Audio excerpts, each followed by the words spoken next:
Hi everybody, it's Russ from My Hammers 11. I hope you're all safe and well. If you're new to the channel, please consider subscribing and hitting the bell notification so you're made aware of any time I put new content on.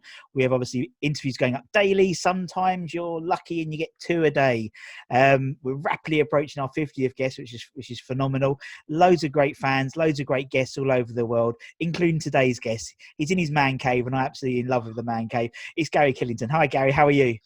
Hi, how you doing, Russ? Yeah, all good, all good. Yeah. This is my daily excursion down to the man cave. I work from here, so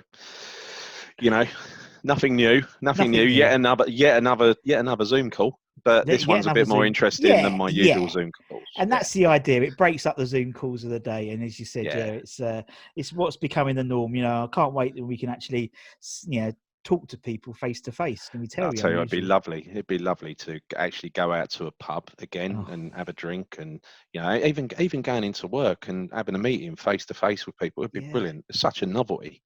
Yeah, it is. We're a long way from there. We are. Well, no, maybe we're not. Maybe we're not. Well, I don't know. Things are starting to ease up, and in terms of the football side, obviously, hopefully, we might have some football talk, something else to talk about. Rather than. Well, I'm kind of looking forward to it now. I just hope it is, properly competitive, and we don't get a load of players infected. So, us with a small squad, you don't want to suddenly see a load of some of our players, our key players, go missing, right? So it's important. But on the upside, it has given us a chance to get a few more players fit, I would imagine. Exactly. I mean, we have a fully fit squad at the moment, don't we, by all accounts, which is. That won't last long. That lasts about a week. Especially if they have to play all these games in quick succession. It's just going to be. Yeah. I'm sure Jack Wilshere will fall over or something before the season restarts. Something's going to happen. I was reading that the Premier League has said if they have, if you've got 15 fit players, you have to fulfil your fixture. So right. Oh, okay. Is that a rule? Is it? Oh, well, apparently, okay. Apparently that's something that I think Gio mentioned. It came up in the Premier League, sort of like they're having the meetings every other day, and that was one of the ones that came out. Because otherwise, what's going to happen is you're going to get conspiracy theorists are going to get 4 or 5 people who have got coronavirus. That self-isolates the whole team, and that makes sense though. I think I didn't know about that rule, but that's quite a good one. I think. So I think they're trying to make it as sort of fair as possible, but we'll see. Who knows? And that's what happened. And the idea is we're not talking about what's going to happen. We're talking about the past, which is lovely. Yeah. And obviously, we're interviewing fans all over the world about their memories and also the players that meant something to them, whether it's good or negative. It doesn't really matter. Really. So, in terms of you, Gary, what was your sort of your first memories of West Ham? I've been thinking long and hard about this, and I think there are two, because I mean, I'm from the East End. I grew up, born in Hackney, raised in Stepney and Mile End. You couldn't get too much more East End than that. Went to school in Bethnal Green and Stepney, and it was a sort of a big family thing. My always knew that my dad was a big West Ham supporter. I always used to go to West Ham. Didn't know what the hell he was doing or what it was all about. And so when I was about 6, I was born in '69, and we won the FA Cup in 1975. And then we didn't go to the parade like down at the town hall, but we got in the car and sort of drove around the East End. And I remember sort of claret and blue everywhere, and I remember just thinking it's a big thing. It was special, But that was really my first impression of something related to football. But then I think my first game, and I went to, and I've got this memory again. I was probably only 6 or 7, and I remember going to Charlton, the Old Valley.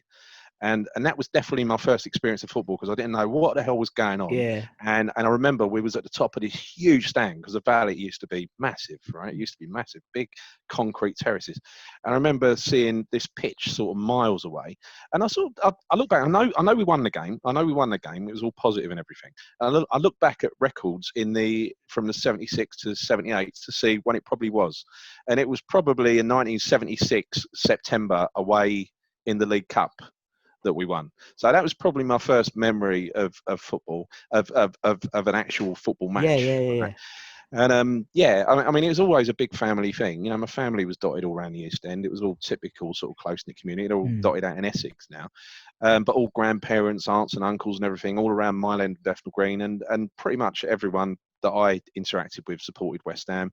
Most people at school really supported West Ham. That was before the days when, you got the sort of fanboys, the ones who wore the. That did happen though. In my secondary school, people started wearing like Liverpool shirts when they won everything and stuff like that. But largely, you know, an East End school, there was a decent contingent of West Ham and a mixture of Spurs and Arsenal in there as well. So that was it was a big supporting West Ham was a family thing. It was always a family thing, and we used to go down there in a group. So we started going to home games in probably the late 70s and about 78, you know, regularly. And we'd go to West Ham one week and we'd go to Leighton Orient the next week. Me too, that was my granddad's team, right? Yeah. And he loved the O's. And I used to so we were both in the old second division at the time. And so there was 2 games where West Ham played Orient each season, right? That was a bit of a divided loyalties thing. Not so much. We used to stand in the old West Lower. You know, the old stand, the lower tier, it ended up being all seater, but when it started, it was a standing terrace, and it was quite an unsafe one as well. But I mean, we used to stand down the front by the South Bank, and so you used to you used to be able to see all the nonsense that was going on over in the South Bank, because there was that row of police that used to separate the home supporters and the away supporters. Before, you know, a few years later they put a fence in to I suppose to protect the police. But in the early days, I just remember I saw it more than once through my young eyes when I was about 9 or 10. You used to see line of police, a single line of police separating the home and the away fans in the South Bank. And if the away team happens to do something like score, say they scored and they started celebrating and rubbing their nose in, the line of police used to just disappear. Right, it's all you saw was like punches being thrown and stuff like that. So it was good entertainment. It's good entertainment for a wide-eyed kid. But yeah. So and when I started supporting them as well, we had that couple of years that were just brilliant with the FA Cup, and I'm sure it's been mentioned by many others as well. But we were always, you know, we never had money, and so we used to go to the home games. You used to pay on the door and stuff like that. But getting tickets to the big games was a bit difficult. The semi-final and the final and such like. But we went to the early game against Orient, and then we went to the quarter-final against Villa. And that's one of my, you know, the quarterfinal against Villa is one of my sort of cherished memories, because again, it was, you know, it was a 1-0 win, and it was in the 90th minute, a Ray Stewart penalty. Yeah, Ray Stewart, nerves of steel. And where we were stood was actually on our eye line was with the edge of the 18-yard box, so you had the perfect view. You could see the whites of the goalkeeper Jimmy Rimmer, you could see the whites of his eyes, and you saw Ray Stewart come back, and then he belted the ball home, and it was just carnage in there. And we were down the front of this terrace, and suddenly, I don't know how many people were in there, I think too many. The crowd just fell down to the front, and we were getting crushed. Me and my cousin and everything else, and all of a sudden the police just pulled us out. They pulled us out of the front. And it was, I don't know whether they had crash barriers in old stand. I don't think they did. I think it was just a crowd that just went down the front. And what actually happened was we ended up having to leave the ground. So we just won the FA Cup quarter final, which was a massive competition back then. We got wide eyes. We had to leave the ground down the players' tunnel. We were following Trevor Brooking and Billy Bonds down the players' tunnel. It was just like the stuff of dreams. You know, it's brilliant. And then afterwards, my dad's terrified, obviously. We're in the car on the way home. He said, "You're never going to football again. No, I'm not having that. You're not getting crushed to death." I said, "Oh, come on. I just had like the best day of my life. Exactly, it was brilliant. Nothing happened." He kept it up for a while, but, you know, I must admit, the semi-final against Everton, the final against Arsenal, watching that on telly, because you didn't get many games live on telly in those days. It was like the FA Cup final and the odd England match, right? And you know, watching that live in our living room in Stepney, it was just like being there. Obviously not as good as being there, but I tell you, we lived every second of that game. Absolutely every second. And I was so nervous. You know, the last 5 minutes, I went into the toilet. I sat in the toilet. I couldn't watch it. So came back out, and honestly, floating on air, absolute floating on air. Went back to primary school on the Monday, and the feeling of winning the FA Cup, and then, you know, all the little things like, you know, the old sticker books, the sticker albums, Football 81, Football 79. Yeah. Sure. The next year, Football 81, which it was, right? you open the front cover and there was a multi-part sticker of West Ham holding the FA Cup with Wembley in the background. Little benefits that you got like that, which just brought raised the profile of West Ham. Yeah. And then like the League Cup that same year. So we thought, oh, this is a bit good. This is easy, yeah. Yeah, and taking on the mighty Liverpool, and they were mighty then as well, you know, and nearly beating them, you know, taking them to a replay. Absolutely fantastic. And then really nothing until 2006, right? But having said that, you know, I just love going to West Ham, and I've always gone to West Ham. You know, I've had a season ticket over there for probably 30 years now. We had season tickets in the Bobby Moore stand from the day it was built to the day it closed. The same tickets. You know, me, my cousin, my dad, my uncle, various other people around us, and you know, so it was a family thing. It's like you see your family when you go down there. Yeah. I had a little holiday away. I went over to the Chicken Run Upper or East Stand Upper when my kids were growing up because they wanted to start going to football. So I went and sat over there with my cousin's kids and my kids, and that was good for about 3 years. Still maintained the seats over in the Bobby Moore Lower because as soon as the kids grew up, we went straight back there again. Yeah, and but I loved that place. I absolutely loved that stadium, and honestly, some of the nights that we've had in there. I mean, you know, not only the big one like the last one, but if you think back, the Ipswich playoff where Everington scored the winner, absolutely amazing, because where my seat was right in line with where he hit that ball. You could see it just curling into the net. It was just electric. I've never experienced Upton Park so electric as that. But then again, you think back, the twice we stopped Man United winning the league, stopping Spurs getting into the Champions League, it's been so much Schadenfreude, you know. But at the same time, you know, there's also been some great nights that have benefited us as well, you know. Yeah. But yeah, we do take pleasure in other people's pain, I think. Yeah. I think we do. I think because, as you said, that we win fuck all, to be honest. So, you know, it's like small victories, isn't it? It's like beating Tottenham at their new ground and being the first one to score and all that stuff. It's like it just adds to our sort of. Well, that was always going to happen as well, right? I mean, I got a ticket for that Spurs game as well, that away game, and that was a good day. That was a good day. But you just knew it was coming. You just knew it was coming. You could feel it. I could feel it from the time I woke up in the morning. You know, Spurs must hate us. They really must. They must do. They must do, because especially, you know, well, at least this year, you know, they're technically will be behind closed doors, won't they, when we play them? So So but we still will lose 3 points. But we still beat them at 3-point lane. So it's good. Anyway, so obviously, you know, you from the sort of the mid '70s basically onwards, that's quite a nice spread of West Ham players that have been and gone and come back. Some people. So as I said, we're doing this sort of Hammers 11 where we're sort of picking people, sort of 4-4-2. You know, the only really rule is that you have to have been alive to see them play, but it can be whoever you want to talk about, Gary. And I understand you've got a slight twist.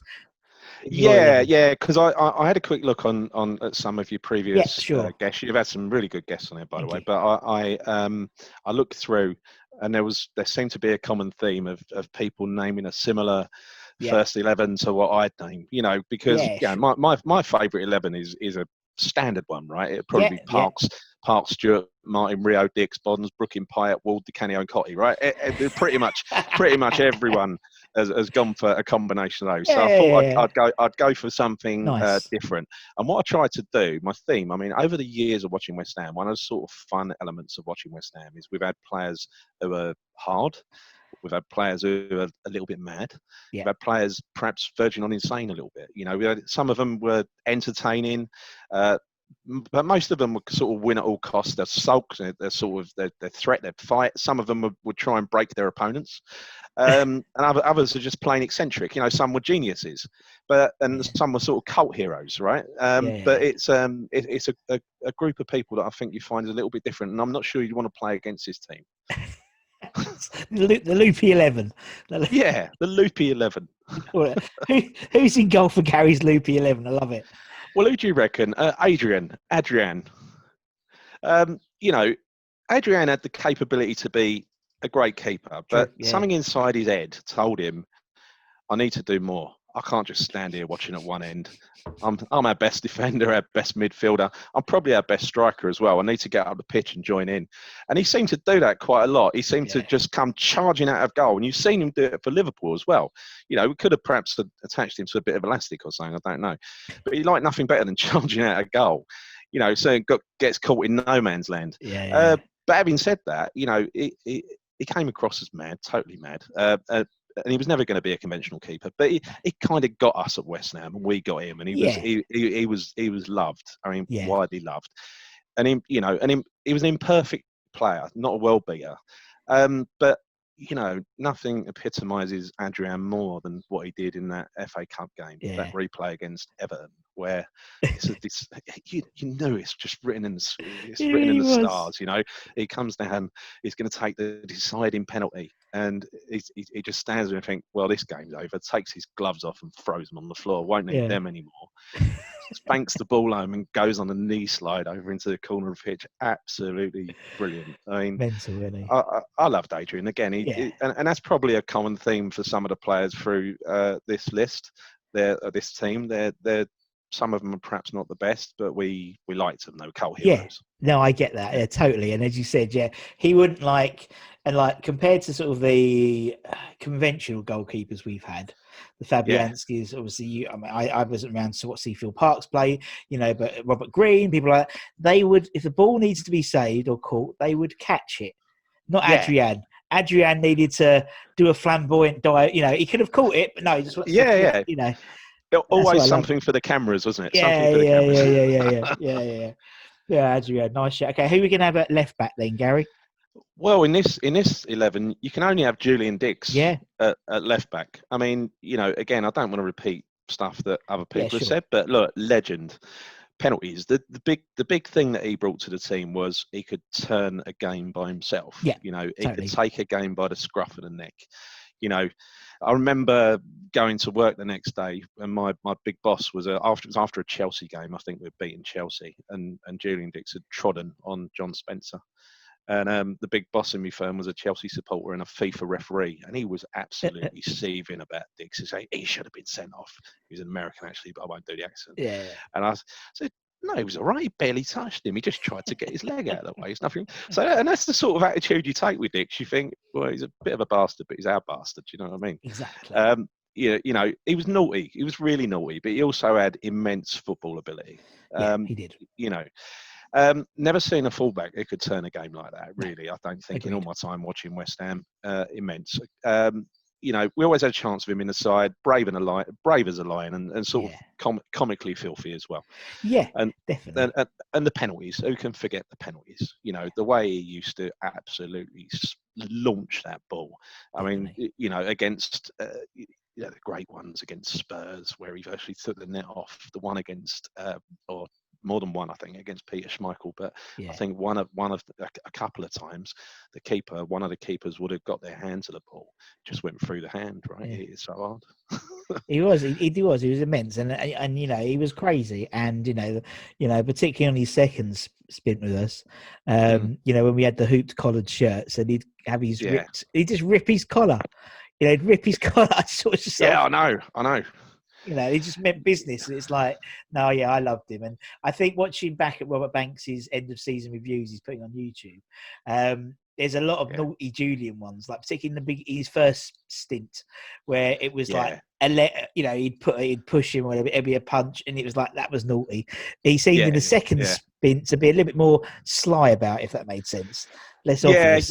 And he had to. And I think another player that I'll mention in a minute, I think he was a bit like that as well. You know, especially when they're carrying injuries and they need to perhaps take a different approach. You know, No, good show. We'll put Julian in. Yeah, who are we gonna have it right back on the other side then, Gary? Right. Now you've called me out. Hang on a minute. I need to move my. I've got it written down. So on the right back is going to be Thomas Rebka. Yeah. Right. And I think he was brought in really I think a year or two after Julian Dix for to give us a kind of Julian Dix experience, if you like. Yeah. He got sent off twice in his first 3 games, so he kind of took it a little bit too literally, what we wanted, I think. And he loved the tackle. He'd take no prisoners. He had mad eyes. I mean, there's no getting away from it. But it got to the point where early on we started thinking this guy's a liability. But then he matured into the side, and we kind of liked him. Yeah, he was a good, solid, real hard nut right back. And I thought it was going to be his last game when we won up against Aston Villa, and so we went up there. And we won 2-1, and the crowd was singing his name all that day. So again, I think he had a little cult following as well. And I think I remember in his actual last game, which home to Fulham, it was tears from him and everything. Sobbing his heart out, he was, and so I think he deserves to be in this 11. Yeah, exactly. I don't think you could have a loopy 11 without Repka in there. But I mean, he was our record signing, wasn't he, at the time when he came in? I agree. He was, he took a while to bed in, but I think he became, I'd say, in my era, he's someone who epitomised that sort of loopiness. I think, without a shadow, out of shadow, and particularly even more so since retiring from football, with all the stories of him, selling a hire car and kidnapping his girlfriend, and absolutely brilliant, absolutely amazing. Never in doubt. Exactly. And I think with some of these people, you have got to consider not only what they did when they played for West Ham, you got to consider the big picture like that, like what they did off the pitch afterwards, and what they've had have appeared in TV interviews and stuff like that. I think that some of them are they're questionable. Oh, brilliant. Okay, let's go to centre back. So who's your first centre back then, Gary? The first one is Razor Ruddock. Oh, right, and he was just, by the time he got to us, let's face it, he was shot to pieces. Right, he'd had a tough career. He'd been very successful, I think, or moderately successful. He was just a perpetual wind-up. And that Arsenal game where he got Vieira so wound up that he he spat at him. The one that we won. Well, one of the very few that we won.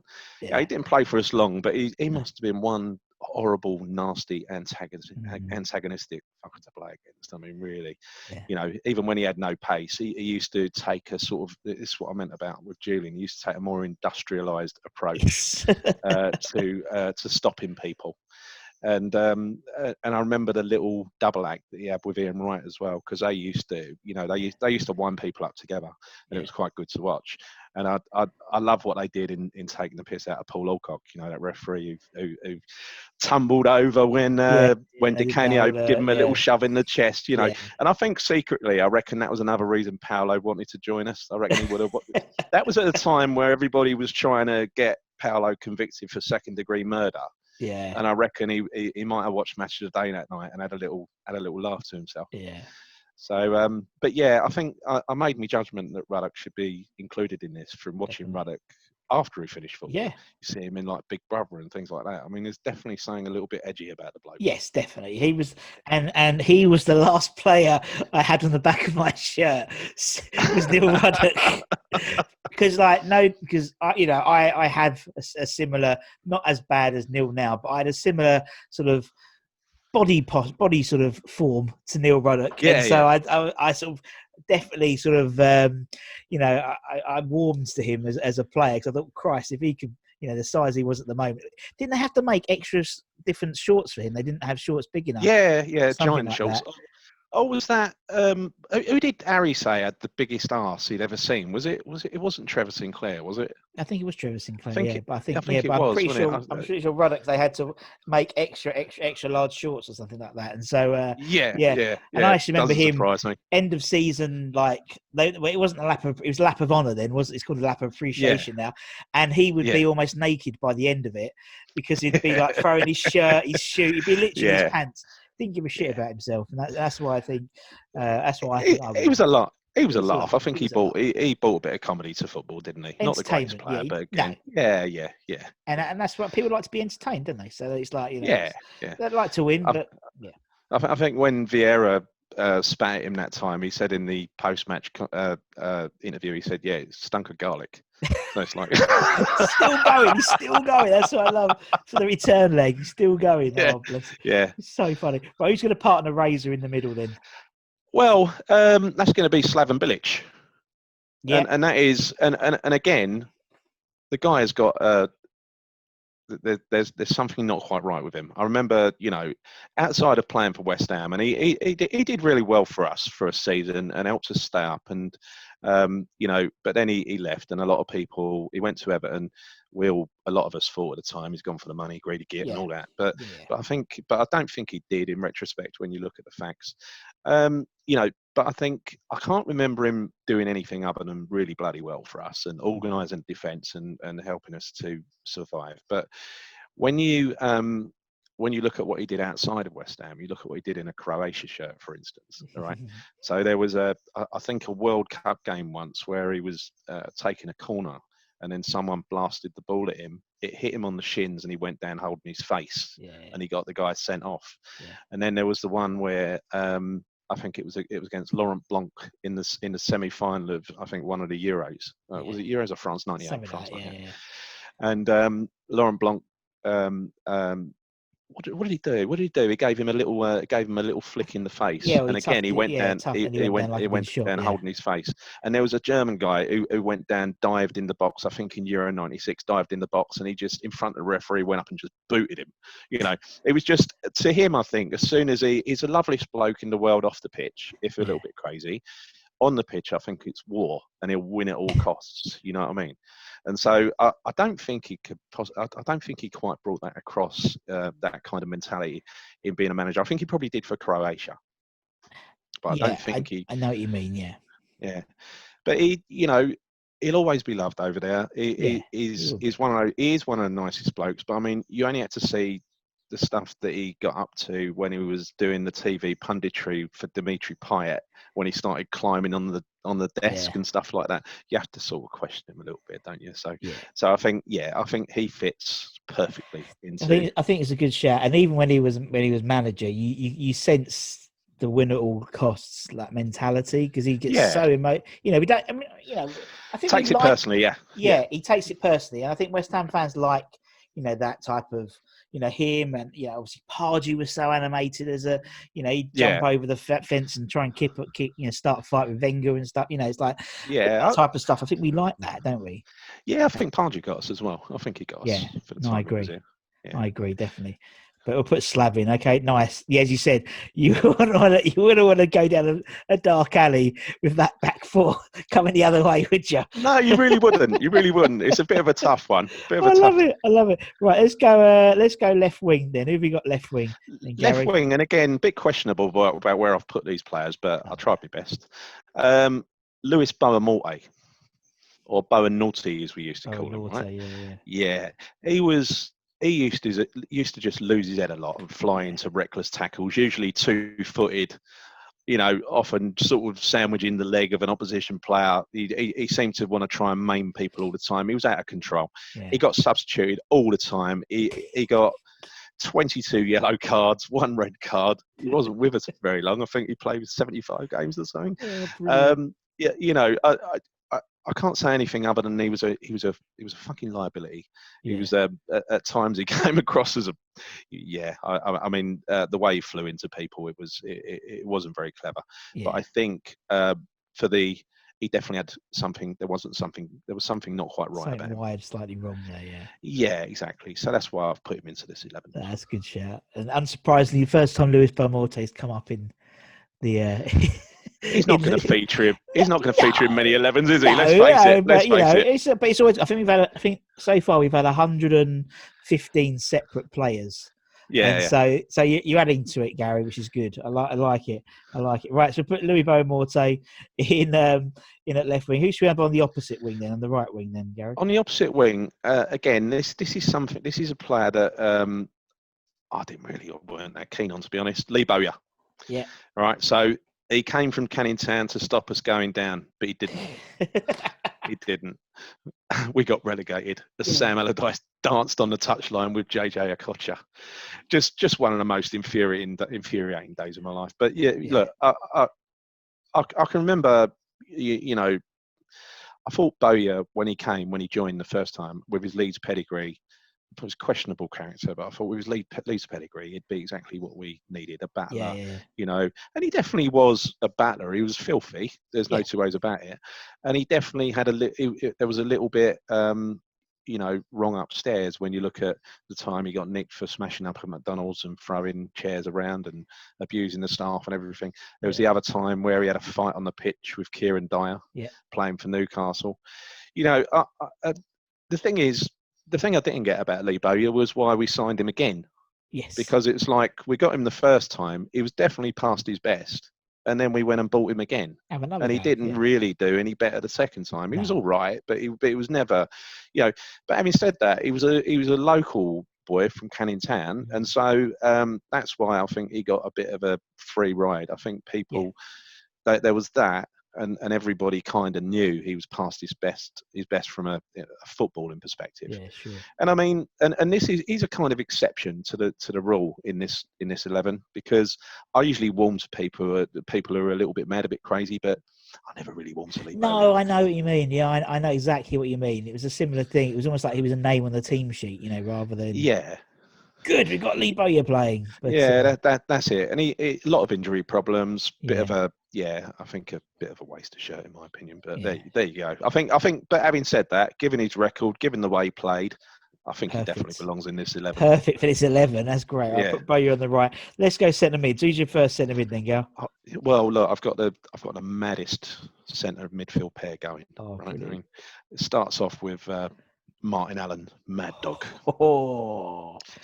You know, I mean, he just used to prowl around the pitch, drooling, used to run with his head down, you know, infectious energy, enthusiasms. But truth be told, he wasn't the most gifted of the Allen family, you know.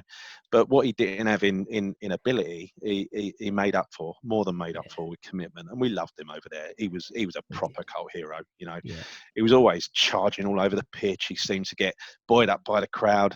You know, he was like, he seemed to be at times like our representative on the pitch, you know, when things were down. You know, like I said, with Julian Dix able to turn a game, I think he was as well. One great moment, I think I'll always remember it because I was there, and that was we were in the old second division, might have been the championship, I don't know what year it was, but I was 1989, so it was still the old second division. And we played first division Wimbledon, and that was the time when Wimbledon were just filth, right? Absolute filth.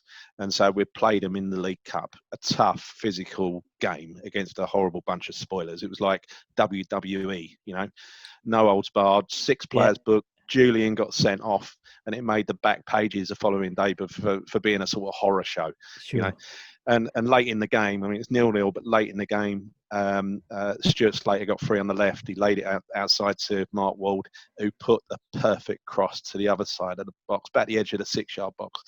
And Martin Allen just belted it into the far corner, such a sweet volley, you know. And it was just wild in there, absolutely brilliant. I mean, there was so many good times with Martin Allen, like the header in the 2-1 at Chelsea, at Stamford Bridge, you know. You definitely wanted Martin Allen in your side if it was going to be a battle, and I think he fit perfectly into this little team. Yeah, no, exactly. And I remember we interviewed him on the pitch at the old ground, and we haven't interviewed him since because I think it's fair to say he was enjoying the pre-match refreshments. We'll say that. I'm sure. Yeah, and we'd play, and it was Thomas Hitzelsberger had hit one of his bombs into the top corner, and I think Jeremy asked him, you know, what do you think of Thomas's first half performance? And he went, well, the last time a German came around the East End, he bombed the place. And it was like, okay, right, thanks Martin. Anyway, thanks. Let's watch some adverts. Let's do the 50-50 draw. But Martin Allen, absolute legend he is. And no, I totally get that. All right, who's Martin gonna pair in the midfield then with? It couldn't be anyone else, right? It's John Moncur. Oh, I love him. He's here, he's there, he's every fucking where. John Moncur, and you know he was as well, all over the place. You know, and the thing is with him, he went through a bit of a, well, let's say our expectation of him changed a little bit. When he joined from Swindon, he was seen as an ex-Spurs, massively talented, creative midfielder. And for a while he was, let's be fair, he was a good player, really good player. And I think the short time he must have really disliked Spurs for getting rid of him so quickly. I think he played 21 games for him, something like that, because he loved playing against Spurs. Absolutely loved it, always up for it. He got, I think there was an away win against Spurs in '99 where he got booked twice. He got sent off for recklessly flying into 2 tackles, and as he went off the pitch, he's sort of giving it to the crowd, and they actually loved him, clapped him back. It's like a typical of when Julian used to get sent off and he used to get applauded down the tunnel. It's like brilliant the way you try to break that bloke. Yeah, absolutely superb. But my abiding memory of Moncur was towards the end in the last couple of years, when he and this was when he was really mad, right? Yeah. Harry used to use him as a sub a lot, and he used to come on for probably the last 10 minutes, 15 minutes, something like that, probably 5-10 minutes. And me and my cousin, we used to stand there and say, right, how long is it going to take for him to get booked? Right? He used to time it, and sometimes it was like a minute. It was a minute. It'd come onto the pitch. It was like a coiled spring, and he'd just go charging about, and it was just seconds before he flew into someone, and he got his little warning, and then he calmed down. But that was Moncur. But again, he was a proper cult hero, just like mine. He was, and I remember obviously, towards the end when he was obviously as a sub and running up and down that touchline, just like jockeying with the linesman. And I think once he pulled down his shorts or something, the linesman's shorts. Right. And it's like, absolutely mental. You can't get away with that. And that's the thing. I don't think, they were crazy, but they were like entertaining, and you don't get that no more. You don't get people like that, like John Moncur and Martin Allen anymore. That's right. That's professional. Right. They're too professional. It was comedy value, wasn't it? It was comedy value. That's what it was. It's a giggle. And there was similar. There's people from similar sort of, particularly like Ruddock, on Moncur. These guys were of a similar sort of period in sort of history, and I think there's a reason for that. Yeah, definitely. No, it's a good shout. Right, let's go up front then. Who have we got up front? I'm loving this, Gal. I wonder who we got up front. I mean, number one, it's got to be Paolo, isn't it? Yeah. Paolo Di Canio, the entertainer. Yeah. On his day, absolute world class. Dominate a game, tease the opposition, moaning and complaining. He was proper high maintenance, and apparently he used to swear at Harry in Italian, and Harry swore at him in English. That was the kind of relationship they had. But to be fair, you couldn't really control someone like him, right? And Harry, I think, managed him perfectly in that he treated him like an adult, and when he fucked up, he ignored it, right? Yeah. So when he caught that ball away to Everton, where he got the Fair Play Award, you could tell after the game, Harry was shaking his head and twitching, he was really twitching. Like, you could tell he had the right ump, but he basically supported him. He said, he's done a good thing, But you could tell he really didn't think he had, you don't do something like that. But then you had the moments of genius, absolute genius. I mean, the goal against Wimbledon, that was great. But the best thing about the goal against Wimbledon, well, you can't say the best thing, but was when he turned away and he's going like that, I think, to the crowd, and he's mouthing the words, "I can do no more, I can do no more." It's the kind of thing it was, and even if it was sort of it torment top opposition, like the Barthez goal away to Man United, or my all-time favourite, which, because it was right in front of me in the Bobby Moore stand, which was when he turned Martin Keown inside out and just passed the ball into the top right-hand corner of the net past Seaman. I mean, I just loved it. And he used to do those little cameos down in the corner of the East and the Bobby Moore. That was like he used to always kind of, it was like homing pigeon. He used to go back to there with Trevor Sinclair. He used to just tease teams. And they couldn't get the ball off him. He was a proper competitor. I mean, no more so than the 5-4 where he wrestled the ball off of penalty, for the penalty off of Lampard. But talking of penalties, it takes real guts and a little bit of eccentricity, a little bit of genius prep to do that little chip down the middle, and he'd done it time and time again. And to have the guts to do that, especially in a high pressure game, and every time you could see the keeper's face, and every keeper that fell for it just looked ashamed, looked ashamed. But I take it as a bit of an honour because I think he was borderline world class, and I think I take it as an honour that he spent 5 years with us, and I think that was longer than he spent at any other club. I think we got him, he got us. Having said that, I wouldn't fancy. Some people call him to be the manager, and I wouldn't like to see him given the manager's job because, it's one thing managing Sunderland, but could you imagine how personally he would take it if he didn't do well at West Ham? Yeah. He would explode. He would implode. Yeah. It'd be like Billy Bonds all over again. A great player, a legend, not quite reaching the heights that he should have. So I think let's just keep the brilliant memories. Yeah. No, I agree totally. And yeah, he was box office, wasn't he? It's like you would pay just to watch Paolo, really, because he was our entertainer, and and it was he was like the Arsenal thing you spoke about, when he had his shorts on backwards, and stuff like that. He's just mad, and he's still a West Ham fan. That's what I love. He still loves the club. In the days when the shorts got longer and longer and longer, he always used to wear really short shorts, and he said, "I like to see my legs because I feel strong." It's like, fucking hell. And then he does like the Imperial Leather advert as well, and stuff like that. He was mental, and he's still he's what I call people. There's a few people I call sort of adopted Cockneys, and he's an adopted Cockney because he just got West Ham, and he still does. Yeah, without a doubt. Yeah. Mental, and he just epitomised West Ham in that period, which was quite a crazy period, really. You think the type of players we had.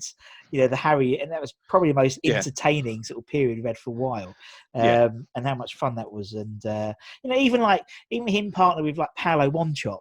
Paolo Wanchop was weird as well. And it's like he was, yeah. And oh god, because it's always in the just absolutely mental period of West Ham that was. Right, okay, who's Paolo gonna partner?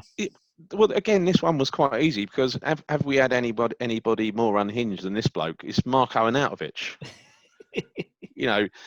When he joined and he was stuck out on the wing, I thought, what a waste, because I watched him play for Stoke, and he looked a real threat, and he scored goals. So when Moyes moved him out up to the striking role, I thought, he came into his own. In his running style, he reminded me of Johnny Hartson in Johnny Hartson's one good season for us, where people used to just bounce off him. He was powerful. He had that build, and he ran in a similar way. Whether or not you could have him and Paolo in the same team, I'm not sure, because they need a ball each, and they'd probably kill each other. But he was Arnautovic. There's no getting away from it. Even though I've got no time for the guy now, he was supremely talented. He was a great finisher and a real class footballer. It's just a pity him and his brother had a taste for the high life, and he's also a little bit mad. Brooding, sulking. Bloke. He also adopted the old trick of Paolo as well, so they would have been fighting over who owned the rights on this one. And that was, whenever Paolo did something wrong, like received the ball badly or missed a chance, he used to go down and he used to get up holding his leg and limping, as if to say it was the leg that did it. It wasn't me, And that's what Arnautovic did as well. So there's a little bit of a synergy there between the two of them. He was. I thought he was great. I thought he was a really good goal scorer. He's got a really good strike rate as well. Yeah, 22 goals in 54 appearances. Really good. Yeah. Proper individual. And before he made that idiotic move to let everybody know that he wanted to leave, and then kind of make a video to say, "Oh, I love you, I want to stay," all that stuff. It's like you've already mugged us off. So it was a shame, because up until that point, he was starting to become a proper cult hero, and then he just threw it away. He just threw it away. Such a waste, because he could have been with us for 5 or 6 years. He could have been almost a legend, and he just chucked it just for a 2-bob job in China. All right, he's earning a lot of money, but when he looks back at his career, the stuff he could have done with us versus, the days and nights he could have had with West Ham, rather than in some boiling hot, humid place in China. Well, and it's all fucked up for him, really, didn't it? Really, because of the coronavirus and stuff. So but no, I agree with that, Ivana. You're right. He's like, it was. I saw similar parallels to like when we first signed Tevez, and he was like non-existent for the first 6 months, and then they put him in a right position. You stay up there and don't worry about running, and then he was immense. And it's very similar to Arnie. He said, stuck on the right, doing fuck all, really. Moisey put him almost like a free role, but up front as a target man, and he was Yeah. brilliant. And you're totally right. It'd be absolutely crazy with him and Paolo in the same team, but I'd love to see it. You imagine? I would. That team I just read out to you there. I think, would any team fancy playing against them? No. Definitely not on a cold Tuesday in Stoke as well. It'd be absolutely obviously no, but it being Stoke, Paolo obviously wouldn't play. So that's right. He wouldn't do the away game. Gary, it's been absolutely brilliant chatting to you. I've really enjoyed it. Thank you so much. It's really nice to have a different team as well, and it's some really funny stories and players that obviously haven't been mentioned. And I really appreciate your time. It's been really good fun, Russ. Thanks for inviting me. Absolute pleasure. And obviously, thanks everyone for watching. Like, share, subscribe. You know what to do. And until next time, guys, it's me and Gary. Take care and stay safe. Bye-bye. Bye.